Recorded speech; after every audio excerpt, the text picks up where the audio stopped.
코로나가 연일 지역에서 1,000명이 넘게 되는 순간에도 그래도 많이 들어오셨네요. 서로 인사하고 축복하며 말씀 들었으면 좋겠어요. 참 잘 오셨습니다. 예수님 안에서 좋은 일이 일어납니다. 아멘. 영국에서 한 신문사가 다음과 같은 공목글을 모집했어요. 제목이 참 날카롭습니다. 오늘날의 교회는 문제가 무엇인가? 오늘날 교회가 가지고 있는 문제가 무엇인지 기고 공목글을 모집했대요. 수많은 곳에서 글이 답지했습니다. 교회는 이게 잘못이고 성도는 이것이 문제고 지금 오늘날의 교회는 이게 문제라고요. 그런데 최종적으로 당첨된 당선의 논문은 이런 것이었습니다. 오늘날 교회의 문제는 교회의 아름다움, 교회의 신비로움, 교회의 영광, 교회의 위대함이 무엇인지 교회 다니는 사람들이 모르는 것입니다. 이 글이 당선이 됐대요. 오늘 사랑하는 성도 여러분, 우리가 신앙생활하면서 가장 중요하게 여기고 살아가야 할 것이 뭘까요? 오늘 본문의 말씀 디모데후서 4장 1절부터 8절의 말씀을 가지고 은혜의 복음을 선포하라 라는 주제로 잠시 말씀의 은혜를 나누려고 합니다. 예수님께서는 이 땅에 오셔서 여러 가지 일을 하셨죠. 그렇지만 예수님이 하신 가장 중요한 일은 단 한 가지였습니다. 천국의 복음을 전하는 일이었어요. 어제 우리 교우가 새집에 이게 보금자리를 마련해서 이사해서 목사님 신방 예배 좀 해주세요. 밤새 기도하다가 어떤 말씀을 전할까. 그런데 오늘 마가복음 4장부터 11장까지 예수님께서 이 땅에 오셔가지고 전했던 한 가지 주제가 보여지더라고요. 뭐였을까요? 천국에 대한 가르치심이었어요. 그리고 나서 두 번째 중요했던 건 뭐냐? 바로 하나님께서 가장 중요하게 여기시는 영혼에 대한 가치를 알게 하셨거든요. 그러니까 예수를 믿고 살아가는 우리들에게도 정말 중요한 건 두 가지예요. 천국의 복음을 전하는 일과 하나님께서 천하보다도 귀하게 여기셨던 한 영혼을 하나님께로 인도해내는 것. 이게 우리가 인생을 살면서 정말 관심 갖고 중요하게 여겨야 될 제목이거든요. 예수님께서는 잃어버린 영혼을 찾아 구원하시기 위해서 그 일들을 이루시려고 이곳에 오셨고, 하나님 아버지의 태초부터 지금까지 변하지 않는 하나님의 소원, 하나님의 뜻이 바로 영혼을 구원하는 일입니다. 그렇기에 예수를 믿는 그리스도인이 된 우리들도 반드시 해야 할 일이 있는데 그것은 바로 뭘까? 다 같이 한번 따라해 주시겠어요? 은혜의 복음을 전하는 일입니다. 디모데후서 4장 7절부터 8절까지 같이 한번 읽어요. 시작. 나는 선한 싸움을 싸우고 나의 달려갈 길을 마치고 믿음을 지켰으니 이제후로는 나를 위하여 의의 면류관이 예비되었으므로 곧 주 의로우신 재판장이 그날에 내게 주실 것이며 내게만 아니라 주의 나타나심을 사모하는 모든 자에게 도니라. 은혜의 복음을 선포하는 일, 뭐라고 말씀드릴 수 있을까요? 전도하는 일이거든요. 참 감사한 일이 있어요. 우리가 다음 주에 행복한 사람들이 모이는 행복한 축제를 정성껏 준비하고 있거든요. 깃발을 아직 안 만들고 계시는 속장님, 부속장님들은 회개하시고 빨리 깃발을 만드시길 바라요. 교회에 은혜로운 일들이 시작되고 있어요. 교회에 오신 지 4주도 안 된 한 세 가족이 말이에요. 주일날 예배를 드리는데 왠지 모르게 눈물이 나더래요. 그래서 잘 알고 지내는 10년 아래 터울되는 동생에게 복음을 전했어요. 야, 탑동교회 한번 가볼래? 그래 언니. 그러고 나서 지난 주일날 교회를 왔어요. 그런데 이분이요, 한 번도 교회를 안 다녀봤대요. 그런데 예배를 드리면서 이상하게 마음이 울컥울컥하고 눈물이 나고 왜 그런지 모른다고 목양실에 와가지고 그래요. 왜 이렇게 많이 우셨냐 그랬더니 슬픈 일도 없고 힘든 일도 없고 어려운 일도 없는데 왜 그렇게 눈물이 나는 줄 모르겠다. 이게 바로 은혜인 줄로 믿습니다. 사랑하는 성도 여러분, 사도 바울은 지금 은혜의 복음을 전하는 일, 복음을 전하는 일이 자신의 삶의 가장 중요한 것인 것을 깨닫고 누구에게 부탁하고 있느냐? 믿음으로 낳은 바로 디모데에게 마지막 유언과도 같은 편지를 보내고 있는 것이죠. 오늘 저는 이 말씀을 되새기면서 이런 생각이 들었어요. 오늘을 살아가고 있는 현대 교회가 잊어버린 것이 바로 뭘까? 교회의 아름다움, 신앙의 신비, 교회의 영광, 하나님의 교회의 위대함. 오늘 사랑하는 성도 여러분, 이 말씀을 들으면서 예수 잘 믿고 하나님이 기뻐하시는 믿음의 성도가 돼서 이런 신앙생활 경험하며 살아가기를 축복합니다. 그러면 우리 교회에 오지 말라고 해도 막 사람들이 올 것 같아요. 오늘 본문의 말씀은 사도 바울이 편지 쓴 신약 성경 가운데 27 가운데 사도 바울이 한 반절 가까운 편지를 썼거든요. 성경을 썼는데 그 사도 바울의 마지막 부분에 해당하는 편지예요. 사도 바울은 지금 죽음을 앞두고 있습니다. 삶의 마지막 소망을 담아서 사랑하는 믿음의 아들 디모데에게 가장 중요한 부탁을 담아서 이렇게 해달라고 유언을 남기고 있는 편지 내용이 오늘 본문의 말씀이에요. 자, 어떤 내용이 담겨 있을까요? 사람이 유언서를 남긴다고 그럴 때는 정말 전해줘야 할 가장 중요한 내용을 담게 되잖아요. 사도 바울은 이 편지를 쓰고 나서 조만간에 이제 순교하게 됩니다. 그래서 이 복음 안에 담고 싶었던 놀라운 신앙의 비밀, 신앙의 진수가 있어요. 우리 1절, 2절 큰 말씀으로 읽으면서 우리 한번 사도 바울의 심정을 이해해 봤으면 좋겠어요. 같이 읽을까요? 하나님 앞과 살아있는 자와 죽은 자를 심판하실 그리스도 예수 앞에서 그가 나타나실 것과 그의 나라를 두고 엄히 명하노니 너는 말씀을 전파하라. 때를 얻든지 못 얻든지 항상 힘쓰라. 범사의 오래 참음과 가르침으로 경책하며 경계하며 권하라. 이 말씀은 사도 바울의 심정을 담고 있는데 얼마나 긴박하게 말하고 싶었는지 1절과 2절 안에 명령문 5개가 포함되어 있어요. 그런데 어떤 명령이냐? 사도 바울의 개인적인 명령이 아니라고 하는 거예요. 엄히 명하노라. 누구의 명령이에요? 지금 이 명령, 말씀을 전하라. 때를 얻든지 못 얻든지 복음을 전해라 라고 하는 건 하나님 아버지의 명령이라는 거예요. 오늘 지난 금요일 날 우리 청년들이 우두동에 나가가지고요 이렇게 복음을 전했어요. 예수님 믿으시리라고. 우리 청년들이 정말 감격스럽게 복음을 전하고 돌아왔는데 요즘 전도하면 사람들이 아래우리 훑어보고요, 정신 나갔다고 그러고요, 미친놈들이라고 하기 딱 좋아요. 저도 전도해봤지만 정말 싫어하거든요. 이 시국에, 코로나 시국에 전도하냐. 근데 제 마음속에 어떤 마음이 들었냐면요, 지금이야말로 전도할 때인 줄로 믿습니다. 우리가 믿는 진리가 진리라면, 우리가 믿는 이 복음이 생명이라면 지금도 선포하게 될 때 영혼을 이겨오는 역사가 일어나게 될 줄로 믿습니다. 그러니까 오늘 사도 바울의 유언의 말씀을 들어보면 너는 말씀을 전파해라. 때를 얻든지 못 얻든지 항상 힘써라. 오늘 신앙생활 예수님께서 말씀하신, 예수님께서 꿈꾸셨던, 예수님께서 갈망하셨던 그 소원, 사도 바울이 죽음을 임박한 채 느꼈던 가장 간절한 중요한 소원, 말씀을 증거하고 복음을 전하는 일, 저와 여러분에게도 동일하게 명령으로 다가오고 있는 말씀인 줄로 믿습니다. 근데 오늘 말씀을 좀 들어볼까요?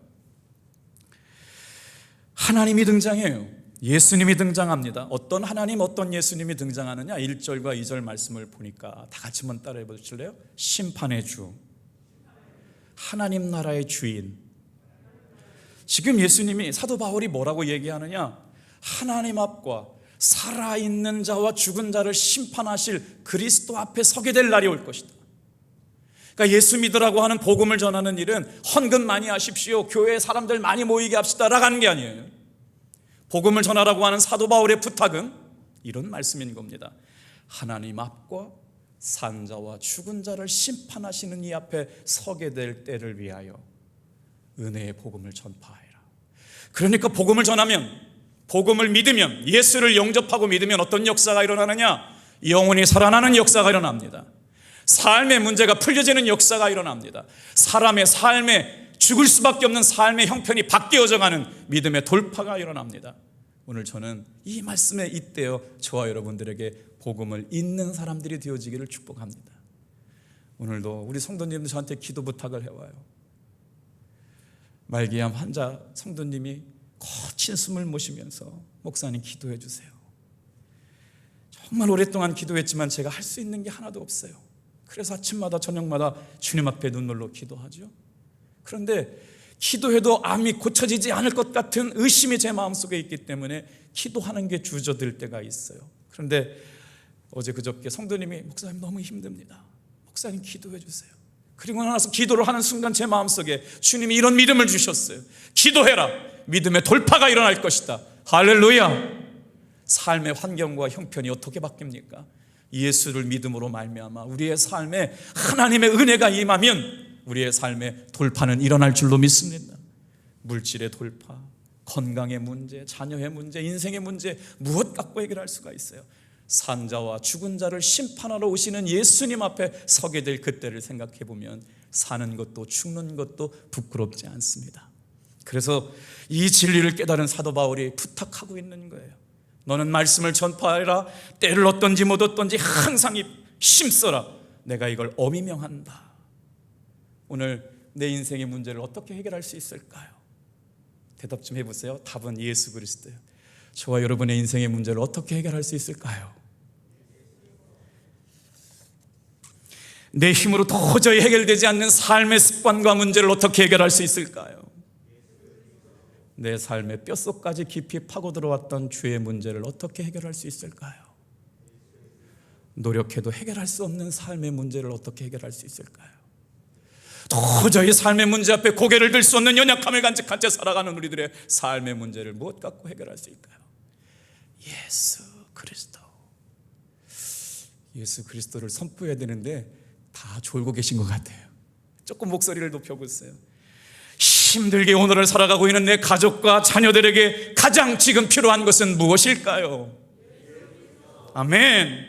이 대한민국 분란과 혼란이 가득하고 산불이 있고 전쟁의 위기가 코앞에 닥쳐온 것 같은 이 위기 순간에 이 나라를 살릴 수 있는 유일한 방법은 무엇일까요? 성가대가 역시 은혜가 많아요. 할렐루야. 예수 그리스도. 한국대학교 선교회를 대학생 선교회를 만들었던 김준군 목사님은 대학생들의 심장에 불을 붙이면서 이런 질문을 모일 때마다 대학 캠퍼스에서 외쳤답니다. 오늘 이 말씀이 제 마음에도 동일하게 역사하더라고요. 삶의 위기의 순간에도 힘든 어려운 문제 앞에서도 노력했고 기도했지만 잘 되지 않는 삶의 아픔 속에서도 다시 한번 우리가 힘을 얻고 이겨나갈 수 있고 돌파할 수 있는 것이 바로 뭐냐? 다 같이 한번 따라합시다. 예수 그리스도. 아멘. 근데 왜 예수 그리스도 하는데 믿음이 생기죠? 똑같이 예수 그리스도 할 때는 믿음이 안 생기는데 예수 그리스도 하니까 믿음이 생기잖아요. 이게 신앙의 신비예요. 복음이 선포될 때 그 복음이 심령 가운데 심기어지면 어떤 역사가 일어나느냐? 영혼을 살리는 역사가 일어나게 될 줄로 믿습니다, 여러분. 십자가가 왜 우리에게 힘이 됩니까? 십자가는 죄인의 형틀에 불과하지 않았어요. 부끄러운 죄인의 형틀인데도 불구하고 십자가를 통해서 수많은 영혼들이 죄 사함을 받고 영혼이 구원받고 주께로 돌아오는 역사가 있습니다. 그래서 예수 그리스도. 한국 교회의 위기는 다른 곳에 있지 않습니다. 예전과 같이 복음의 열정이 있지 않다는 거예요. 옛날에 대학생들만 해도요, 나라와 민족 그러면 제가 같이 공부했던 신학생들도 뒷산에 올라가지고 신학교 뒷산에 기도방이 있거든요. 얼마나 눈물로 기도했는지 몰라요. 소나무 뿌리를 뽑겠다고 중고등학교 시절에 산에 올라가지고 기도하면서 얼마나 기도했는지 모릅니다. 요즘 신학교가 다 미달됐어요. 감리교고 콩이 신학교가 다 미달됐어요. 그래서 왜 미달됐냐 물어봤더니 코로나 때문에 중고등부 학생들이 은혜 받을 기회가 없어가지고 신학교에 지원을 하지 않았다는 거예요. 큰 위기가 아닐 수가 없어요. 사랑하는 성도 여러분, 이 복음의 열정이 식어가고 기도의 마음이 식어져가고 영혼 사랑의 마음이 식어져가는 가운데 우리 답동교회 성도들은 그럼에도 불구하고 이렇게 모였습니다. 모이는 것만이 아니라 헌금이 줄지 않는 것이 감사한 게 아니라 우리의 마음속에 영혼을 사랑하는 마음이 불길들이 일어나기를 주님의 이름으로 축복합니다. 그래서 전도합시다 그러면 벌써부터 마음이 불편해요. 이 시국에 전도냐. 그런데 오늘 사도 바울의 마음을 좀 돌아보시길 바랍니다. 살아있는 자와 죽은 자를 심판하시는 그리스도 예수 앞에 그가 나타나실 것과 그의 나라를 두고 엄히 명하노니. 이 말씀은 우리는 잠깐 왔다가 주님이 부르시면 다 가야 될 존재라는 거예요. 오늘 비록 내가 10년, 20년, 100년을 사나 오늘 주님이 불러가시나 언젠가 한 번은 주님 앞에 서야 되는데, 사도 바울은 삼층천을 보고 왔기 때문에 우리의 인생의 마지막이 어떻게 된 것을 알고 있었죠. 그래서 말하는 거예요. 산자와 죽은 자를 심판하실 그리스도 예수 앞에 설 때를 생각해라. 여러분, 신앙생활은 무엇입니까? 우리가 그렇게 바라던 천국을 소망하고 당장 오늘 밤에 천국에 가도 부끄러움이 없는 것은 산자와 죽은 자를 심판하실 예수님이 나의 주님이 됐다는 걸 믿는 것입니다. 이 믿음이 없으면 두려움이, 죽음이 두려운 것이죠. 그런데 살아있는 영혼, 죽어있는 영혼 살피시는 예수님께서 저와 여러분을 천국과 지옥 앞에 세워두시고 예수를 믿음으로 말미암아 구원받은 거듭난 영혼을 구원하시는 신앙의 신비가 복음을 전하는 일에 드러나게 될 줄로 믿습니다. 그래서 사도 바울은 지금 마지막 임박한 죽음 앞에서 엄히 명한다고 말하고 있는 것이죠. 이 말씀을 묵상하면서 이렇게 외쳐보고 싶어요. 3월 27일 탑동교회에 속한 모든 성도들은 교회 성회로 모이시길 바랍니다. 은혜의 복음을 선포하는 주일, 행축이 시작되는 날, 사랑하는 탑동교회 성도들이여 교회로 돌아오시길 바랍니다. 우리 이를 위하여 함께 모여 기도합시다. 이것은 김석기 담임 목사의 명령이 아닙니다. 하나님의 준엄한 명령입니다. 함께 모여 기도하고 함께 모여 전도합시다. 할렐루야. 아멘 소리가 조금 더 컸으면 좋았을 텐데. 할렐루야. 호렙산 특별 새벽교회가 시작돼요. 믿음의 돌파는 그냥 일어나지 않습니다. 인생의 생명을 걸고 기도했던 사람들, 삶의 가슴 아픔을 끌어안고 하나님만이 이 문제를 해결해 줄 수 있다는 믿음의 고백을 가지고 기도한 사람들 앞에 일어났던 기적이었지 아무거나 일어났던 건 아니에요. 사느냐 죽느냐 문제 앞에서 오직 하나님만이 살릴 수 있다는 믿음의 고백을 가진 사람들이 기도하면서 새벽을 깨우고 밤새워 기도하며 하나님만이 이 문제를 해결할 수 있다고 믿는 믿음의 성들에게 돌파가 일어난 줄로 믿습니다. 그렇기 때문에 기도는 위대한 일이에요.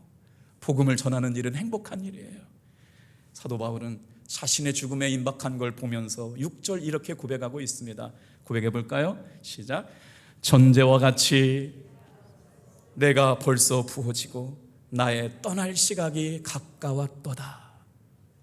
자신의 죽음을 뭐라고 기록하고 있냐면 전제라고 표현하고 있어요.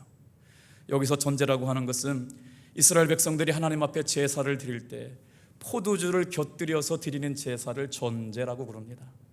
불태워지는 번제 앞에 포도주를 붓는 행위를 통해 가지고 하나님 앞에 전제를 드려지는데, 이 말씀은 뭐냐면 제사장이 하나님 앞에 드려지는 포도주 잔에 포도주가 얼마 남지 않았다는 거예요.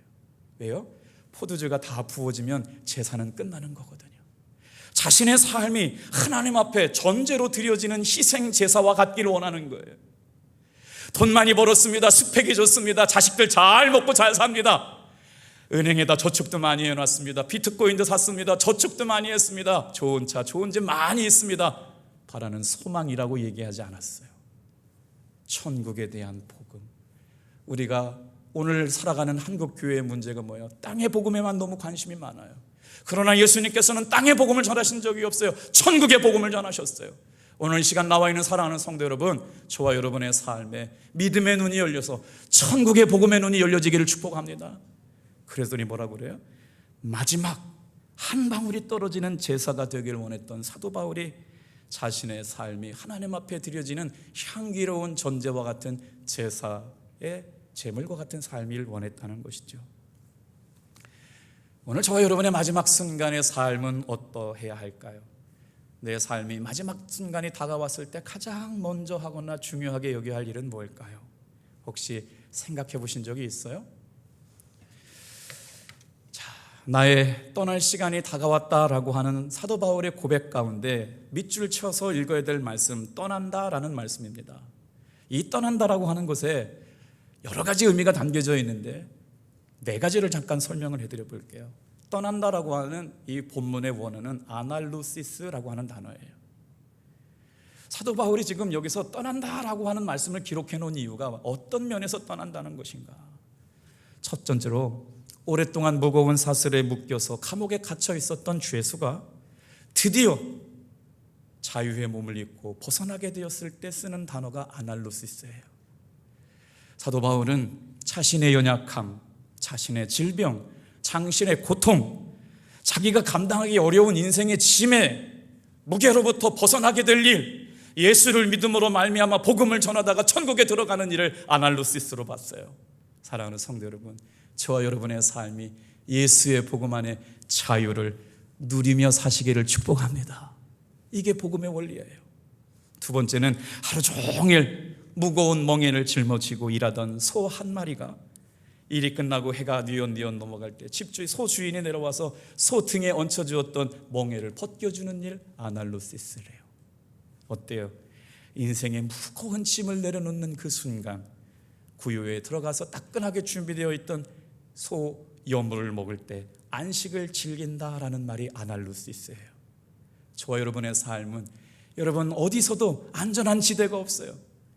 우리 교우들이 지금 한 20년 가까이 코로나 확진이 되어가지고 교회를 못 나오고 계시는데 여러분 어디서 걸렸는지 모른다고 그러잖아요. 지금은 대한민국 어디 가도 안전한 데가 없어요. 그럼에도 불구하고 이 시간 우리가 예배를 드리고 있는 것은 오직 예수님의 품만 안전지대인 줄로 믿습니다. 그래서 무거운 어깨에 메었던 멍에를 내려놓고 염을 통해서 밥을 먹는 쉼을 얻는 것, 아날리시스.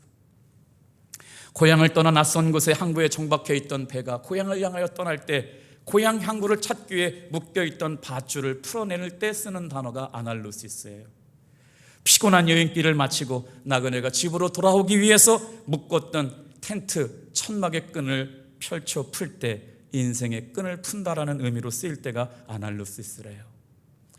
사랑하는 성도 여러분, 이 땅에 잠시 잠깐 왔다 가면서 우리 성도들이 예수를 믿음으로 바라보는 영원한 천국을 소망하면서 가장 중요하게 여길 것, 바로 천국을 소망하는 사람들이 힘써야 할 것은 다 같이 한번 따라합시다. 은혜의 복음을 선포합시다. 바울은 죽음을 이렇게 생각했습니다. 고향을 가기 위한 나그네의 끈을 풀기 위한 것, 죽음이란 하나님 나라를 향한 새로운 출발일 뿐만 아니라 하나님 나라로 향해 가는 신비로운 여행이다. 그래서 지난주에 불렀던 찬양의 은혜가 되지 않아요? 같이 한번 불러주실래요? 이제 내가 살아도 주 위해 살고 이제 내가 죽어도 주 위해 주 하늘 영광 보여주며 하늘 영광 보여주며 나로 나가네 할렐루야 찬송하며 주께 갑니다. 그러므로 나는 사나 죽으나 주님의 것이요 아멘. 사나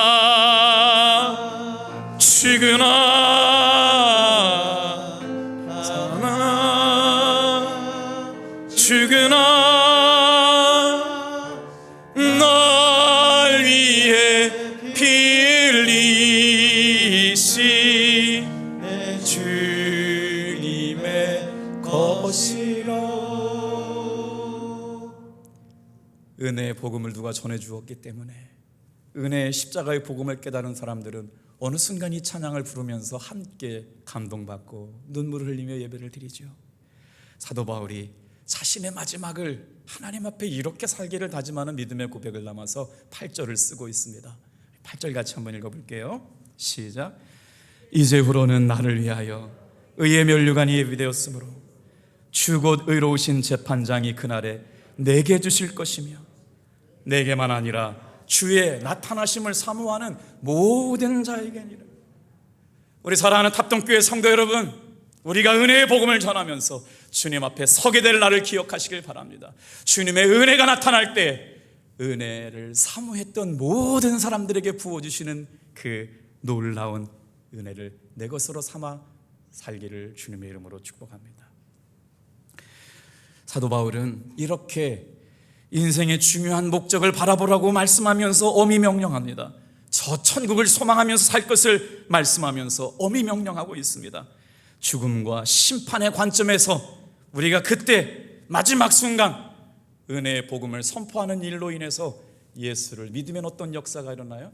살아서 그 영혼은 천국으로 가게 되고, 우리가 아무리 복음을 전해도 믿지 않는 사람들은 그의 영혼은 구원받을 기회를 놓쳐서 지옥으로 가게 됩니다. 그러니 전도하는 일이 얼마나 귀하냐.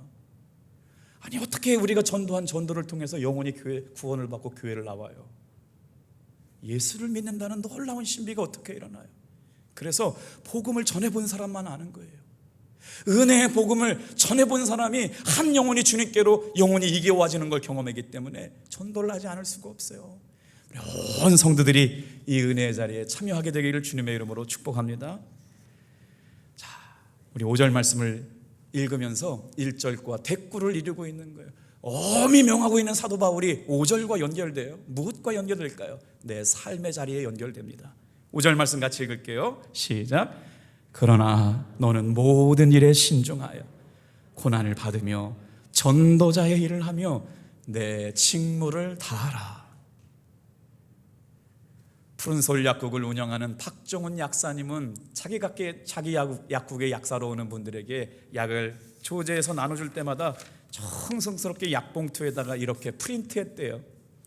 육신의 병은 좋은 약국을 만나면 끝이 나고 마음의 병은 예수님을 만나면 끝이 납니다. 얼마나 전도하고 싶었으면, 그럼 예수 안 믿는 사람들은 그 약국 가기 싫어할 거 아니에요. 그런데도 상관없이 오늘도 푸른솔 약국의 박정훈 약사님은 육신의 병은 좋은 약국을 만나면 고침받고 마음의 병은 예수님을 만나면 고침받습니다 라고 하는 약봉지를 돌리고 계시대요. 오늘 우리가 드리는 이 예배 가운데 나와 계신 사랑하는 성도 여러분, 인생의 방황은 예수님을 만나면 끝이 나고 신앙의 방황은 합동교회를 만나면 끝이 날 줄로 믿습니다. 얼마나 멋져요. 저와 여러분들이 다니고 있는 교회, 은혜의 복음이 선포되는 사람들로 말미암아 하나님의 살아계심을 증거하는 일들이 많아지기를 주님의 이름으로 축복합니다.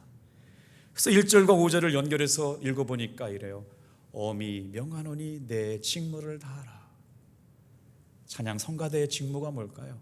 목사로 살아가는 삶이 어디에 직무를 다하는 걸까요? 집사님, 권사님, 장로님의 직임이 무엇과 연결되어서 직무를 다하는 걸까요?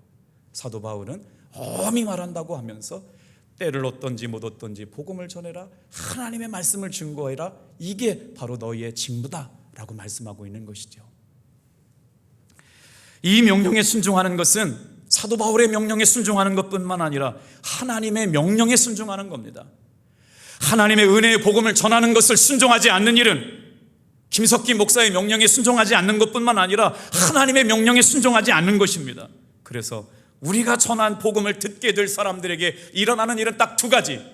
믿고 예수를 영접하여 천국을 소유하거나 믿고 예수를 영접하지 않아 지옥을 가게 될 운명 앞에 놓여 있다는 것이기 때문에 우리 전도자의 사명이 얼마나 위대하고 아름답느냐. 우리가 전하는 복음을 통하여 다 같이 한번 따라합시다. 영혼을 이겨오게 됩니다.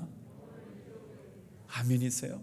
우리가 전하는 전도의 복음을 통해서 영혼을 이겨오는 일이 일어나기 때문에 전도는 귀한 것이죠. 자, 2절 말씀 한번 보여주실래요? 여기에 때라는 단어가 중요해요. 우리 2절 말씀 읽을게요. 2절만요. 시작. 말씀을 전파하라. 때를 얻든지 못 얻든지 항상 힘쓰라. 때라고 하는 단어만 볼게요. 김희석 전사님이 자기 결혼할 때 때타올을 보냈어요. 안 받으셨구나. 자기 결혼한다고요? 세상에 때타올을 이렇게 청첩장에다 같이 보냈더라고요. 그래서 왜 때타올을 보냈니? 이렇게 물어봤더니 결혼할 때라고. 아주 아무튼 위트가 충만한 전사님이세요. 마찬가지예요. 세상 가운데 때가 없는 건 없어요.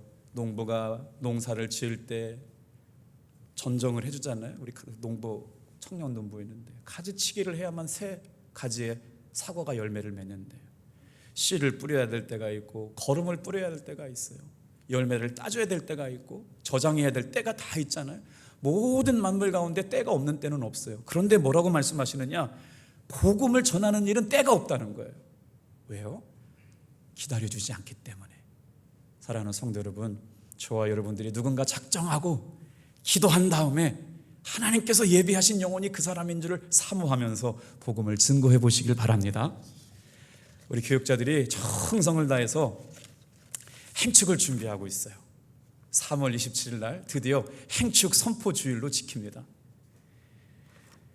이제 속장방에 이 2022년 행축을, 그러니까 행복을 잇다, 복음을 잇다, 나의 불신자 VIP 작정 카드가 이제 오늘부터 여러분 배포가 될 텐데 자세하게 설명해 놨어요. 옷가게를 가든지 식당에 가든지 거래처를 만나든지 직장에 가든지 주님이 주시는 전도할 사람을 기도하시면서 여기다 적는 거예요. 그래서 그분을 5월 29일 날 초청해서 오는 일인데 은혜 가운데 시작됐거든요. 정근모라고 하는 한동대 총장님이 계시고 온누리교회 장로님이신데, 참 여러분, 한 교회가 믿음을 크게 갖는다는 건 멋진 일인 것 같아요. 제가 단동이라고 하는 곳에 집회를 2번 갔거든요. 그때 저희를 가이드해 주셨던 분이 단동에 있는 온누리교회를 섬기시던 선교사님이셨어요. 남편이 어떻게 그곳에 가서 선교사가 됐냐 그랬더니 온누리교회에서는 이제 은퇴하시고 나면 한 나라를 지정해서 선교를 가신대요. 그 공산국가 중국에다가 교회를 개척하다가 자기 남편이 돌아가셨다. 순교하신 거, 그냥 공산당 중국에서 복음을 전하시다가. 그래서 그 교회는 공산당이 허락해준 공식 교회가 됐더라고요. 그러면서 그런 감동스러운 얘기를 하는데, 참, 한 교회 믿음의 꿈들이, 큰 믿음의 종들이 모이니까 전주대학교, 또 한동대학교, 또 어디 있죠? 또 명지병원, 그 안에 이렇게 훌륭한 믿음의 종들이 총장도 하시면서 기도하시는데, 정근모 총장님이 하신 얘기예요. 내가 평생을 두고 가장 후회스러운 일이 하나 있습니다. 전도하려고 마음먹었던 김재희 박사를 전도하지 못하고 천국 그냥 전도하지 못하게 된 겁니다. 김재희 박사가 누구냐 그랬더니 청와대 경제수석 비서관을 하고 1970년 80년대에 대한민국 경제 100년 대계를 설계한 분이래요. 정근모 박사님이, 장로님이 김재익 청와대 수석 비서관에게 복음을 전해야겠다고 만나가지고 전도를 했는데, 이분이 한국 경제정책에 대해서 너무나 막 하고 싶은 얘기가 많아서 전도할 기회를 잃어버렸다는 거예요. 그 사람 얘기 들어주느라고. 그런데 며칠 있다가 다음에 또 꼭 보자라고 했는데 그날이 그에게 전도할 마지막 기회를 놓쳤다고 그러는 것이죠.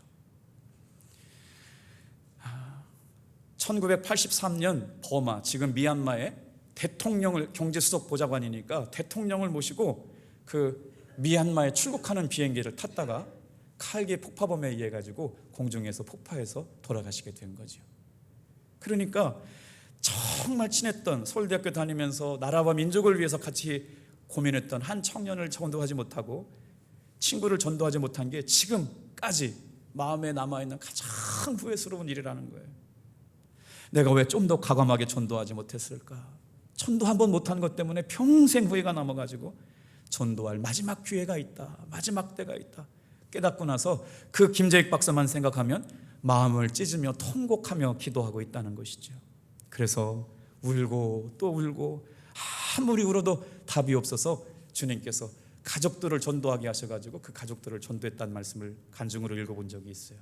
다 같이 한번 따라합시다. 너는 말씀을 전파하라. 때를 얻든지 못 얻든지 항상 힘써라. 여러분, 이 말씀을 전하면요, 누구는 다 귓등으로 흘러 지나가는 말씀이 될 거예요. 그러나 하나님께서 사랑하시고 전도하게 하실 성도님이 계세요. 이 말씀이 마음에 피수처럼 꽂혀요. 마치 나에게 감당하라고 말씀해 주시는 것처럼 귓가에 들려오시는 분들이 계실 거예요. 순종하시고 지금부터 하나님, 예비된 영혼이 누굽니까? 잃어버린 영혼이 누굽니까? 기도하시면서 준비했으면 좋겠어요.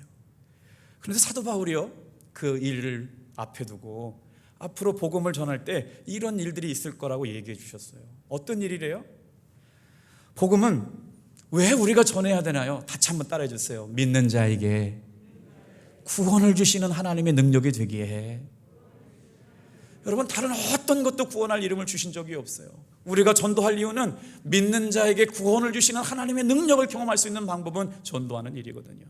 3절 4절 좀 읽어볼게요. 그런데 세상 사람들은 복음에 관심 두지 않고 살아간대요. 같이 읽겠습니다. 시작.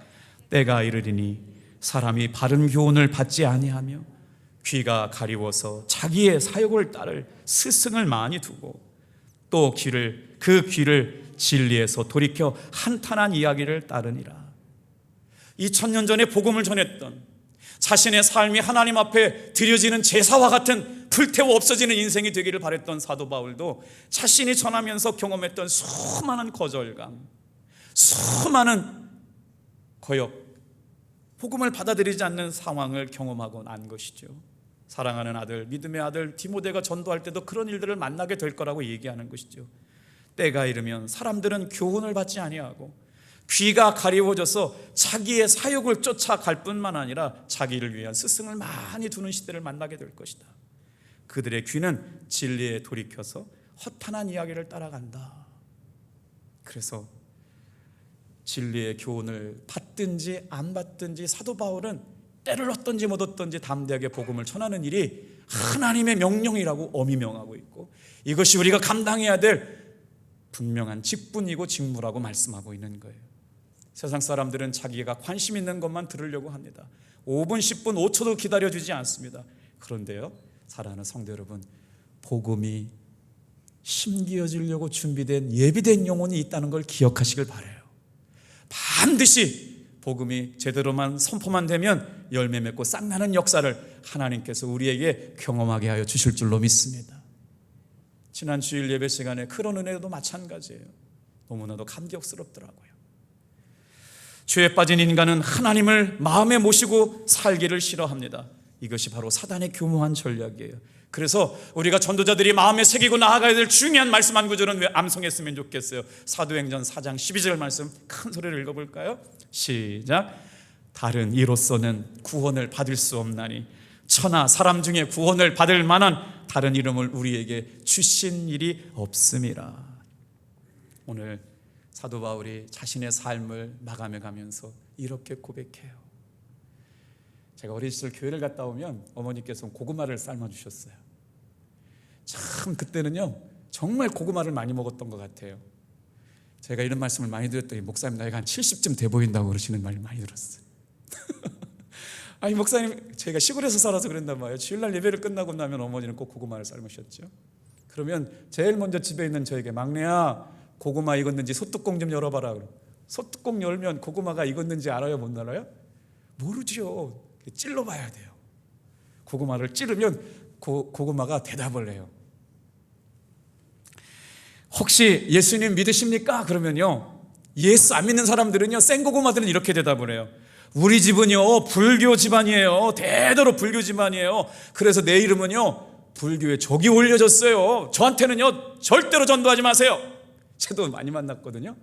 그럴 때 담대하게 말해요. 다 같이 한번 따라해 보세요. 그래도 예수님 믿으셔야 합니다.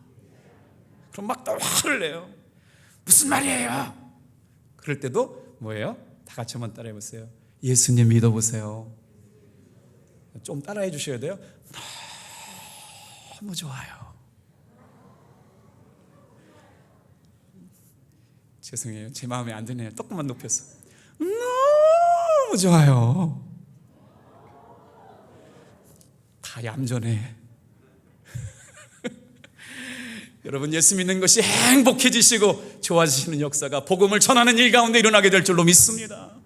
한번 생각해 보세요. 내가 전한 전도 때문에 한 사람이 교회 와서 예수를 믿고 그 영혼이 구원받고 자유함을 누리게 되고 삶의 돌파가 일어나는 일을 경험해 본 일만큼 중요하고 아름다운 일이 있을까요?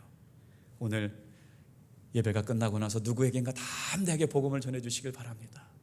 그런 놀라운 은혜가 한 달 동안, 한 주간 동안 우리 모든 탑동교회 성도들과 함께 있기를 축복합니다. 7절 8절 읽고 마치겠어요. 후회가 없는 인생, 하나님 앞에 제사와 같이 드려져서 불꽃처럼 태워져 버린 인생, 사도 바울의 후회하지 않는 삶이 저와 여러분의 삶이었으면 좋겠습니다. 7절 8절 읽고 마쳐요. 시작. 나는 선한 싸움을 싸우고 나의 달려갈 길을 마치고 믿음을 지켰으니 이제후로는 나를 위하여 의의 면류관이 예비되었으므로 주 곧 의로우신 재판장이 그날에 내게 주실 것이며 내게만 아니라 주의 나타나심을 사모하는 모든 자에게니라. 아멘. 기도하겠습니다.